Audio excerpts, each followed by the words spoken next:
Fawad church साहब, कुछ दिन पहले खैबर पख्तूनख्वा की जो क़यादत तब्दील की गई है, आपकी नज़र में सिर्फ क़यादत ही तब्दील हुई या बहुत कुछ तब्दील हो गया है खैबर पख्तूनख्वा में? बहुत कुछ तो खैर क्या तब्दील होना है, लेकिन मसला यही है कि देखिए, एक अली अमीन गंडापुर साहब को जब चीफ मिनिस्टर बनाया था तो इस मकसद से बनाया था ना कि वो कोई पार्टी के लिए, इमरान खान के लिए कोई रिलीफ ले सकेंगे।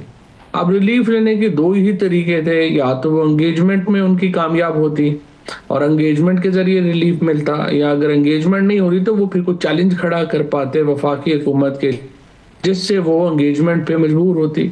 ये दोनों काम अली अमीन गंडापुर से नहीं हो सके, और जिसके बाद उनकी जो पॉपुलैरिटी है केपी में वो भी बहुत नीचे आ गई थी। और दूसरा फिर एक इसके ऊपर सोने पे सुहागा ये हो गया कि उन्होंने पहले पार्टी के तमाम रहनुमाओं से बनी, और फिर आखिर में खान साहब की जो फैमिली है उससे भी फिर उनकी बिल्कुल ही जो नाता है वो काफी टूट गया, कमजोर हो गया, जिसके नतीजे में फिर उन्हें जाना पड़ा। अब जो सोहेल आफरीदी आए हैं उनसे भी यही उम्मीद है कि वो इमरान खान की रिलीफ के लिए एफर्ट करेंगे, और वो दुनिया के ऊपर तो इमरान खान समझते हैं कि वो चैलेंज खड़ा करेंगे वफाकी हुकूमत के लिए, जिसमें वो वफाकी हुकूमत फिर एंगेजमेंट के ऊपर आए। आप ये तो देखते हैं कि सोहेल आफरीदी कैसे कामयाब इसमें हो पाते हैं, नहीं हो पाते। आप जज साहब सोहेल आफरीदी के इंतखाब को किस तरह से देखते हैं? आपकी मुदब्बराना राय क्या है सोहेल आफरीदी के इंतखाब पर? बेसिकली तो बात यह है कि सोहेल आफरीदी पुराने पीटीआई के कारकुन हैं, आईएसएफ से आए हैं, और इमरान खान समझते हैं कि एहतजाजी सियासत में वो रवाकार आदमी है। जाहिर है जो स्टूडेंट पॉलिटिक्स से आए हैं, ऊपर आए हैं, वो एहतजाजी पॉलिटिक्स कर सकते हैं। तो उन्होंने तो इसी मकसद के लिए है ना कि वो एहतजाज में एक नई जान डाल सकें। एक फायदा जरूर होगा सोहेल आफरीदी का कि ये अनलाइक अली अमीन गंडापुर, जिन्होंने जो पार्टी के बाकी सारे धड़े थे उनको नाराज रखा, सोहेल आफरीदी शायद इन लोगों के साथ कुछ ना कुछ ताउन करेंगे, और चूंकि वो जूनियर हैं बाकियों से तो वो शायद उनकी एडवाइस भी लें। तो जो धड़ेबंदी है वो शायद उतनी ना हो जितनी अली अमीन गंडापुर के खिलाफ हो गई थी। ये एडवांटेज जो है वो सोहेल आफरीदी को मिलेगा। लेकिन असल चीज देखना यही है कि क्या सोहेल आफरीदी कोई वफाकी हुकूमत को बड़ा चैलेंज दे पाएंगे, या वो कि वो एंगेजमेंट पे आए या नहीं आए।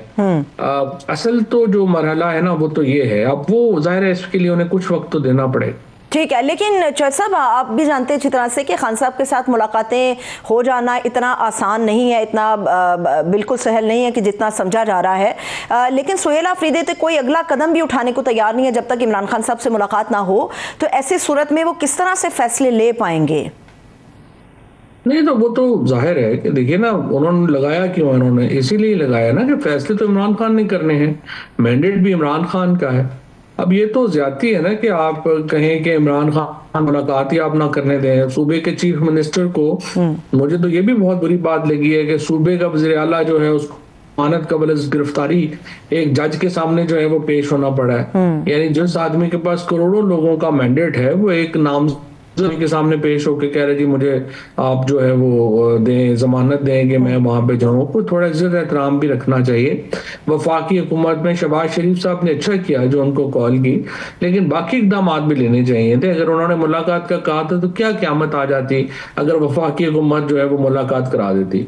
ठीक है, सूबा है जो इतना ज्यादा टेररिज्म से अफेक्टेड है, हमारे बच्चे रोज शहीद हो रहे हैं। हम तो जेलम के 4 बच्चे तो जो है वो भी जो है वो शहीद हुए, तो हम तो बहुत दुखी हैं इन सारे मामलात के ऊपर।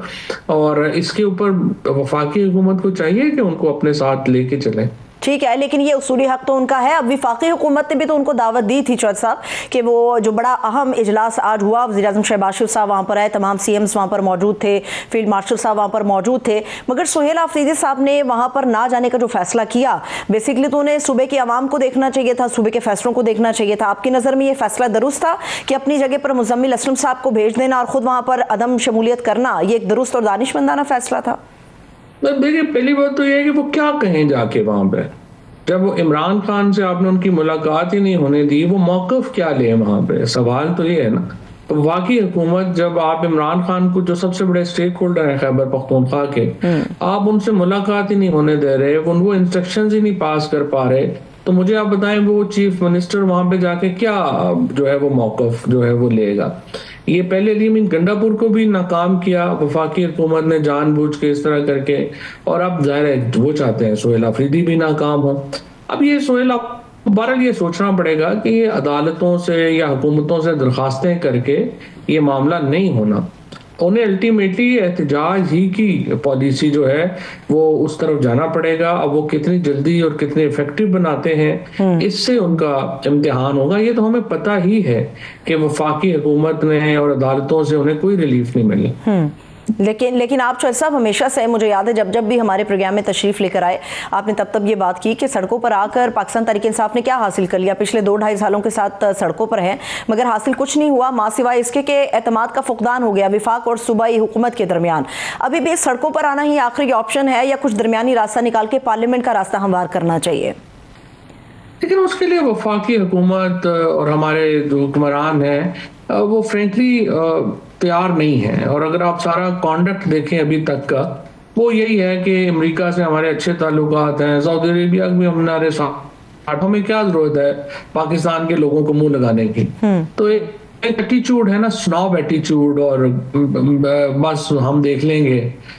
ये हम देखने वाला मामला जो है ना वो ही हर एक की तरफ जो है वो बढ़ा हुआ है। और इस वक्त मैं ये समझता हूँ कि जो सिचुएशन है उसमें भी यही है कि हम देख लें, तो कोई इंटरेस्ट नहीं है इस सिचुएशन में सिवाय एहतजाज के। पीटीआई के पास, इमरान खान के पास कोई ऑप्शन छोड़ी नहीं वफाकी हुकूमत ने। सो अगर तो आप ऑनेस्टली देखें ना, या तो कोई ये हम देखें ना कि कोई उम्मीद हो कि वफाकी हुकूमत और जो हुक्मरान हैं वो कोई इस बात के ऊपर वो चाहते हैं कि कोई बातचीत हो, मुल्क में कोई टेम्परेचर नीचे आए, ऐसी कोई ख्वाहिश नहीं है। तो इसके में मेरे ख्याल में एहतजाज के अलावा इमरान खान के पास, पीटीआई के पास कोई रास्ता है भी नहीं।